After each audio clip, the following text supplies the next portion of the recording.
Hi, my name is Karen, and my crazy passion is finding lone graves so the site and their lives are not forgotten. I grew up with the novels like Little House on the Prairie and all those. Anne of Green Gables is another one, and they've all sort of got that historic background to them, I think, to go and help my mother out initially as a teenager, going around the cemeteries, helping her with her own family research. Lone graves, I became interested partly with them because they're out there, they're not in a group like a cemetery, which is something really obvious. They're out dotted around the countryside. I don't consider it as being more, but I'm sort of more fascinated by the person's story of their life more than anything. I mean, I love having the thrill of, you know, tracking them down and finding them, but there's no way I'm digging them up. They're staying right there, but I do mark where they are.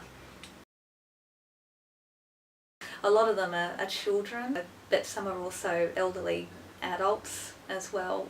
So it's nice to rediscover them and discover their identity. Who are they? It's kind of a nice thing. You're doing them a favour, you know, they're not being lost in the bush somewhere to be forgotten permanently. You know, these are the earlier settlers, Europeans who came to the area that quite a lot of people still in this area today are related to.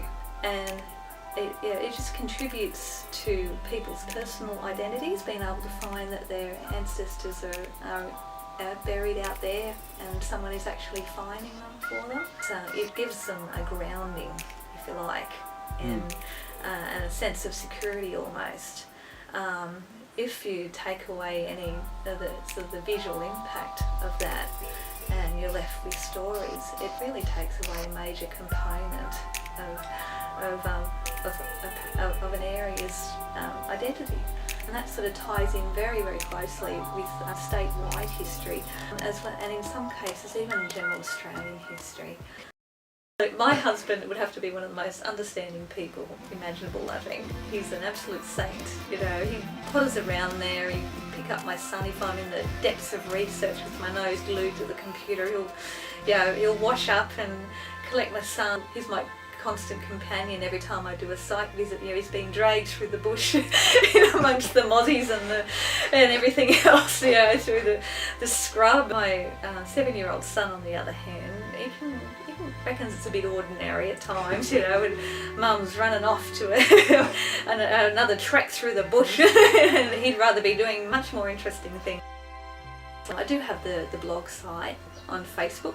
If you look up Who's Buried in Your Backyard,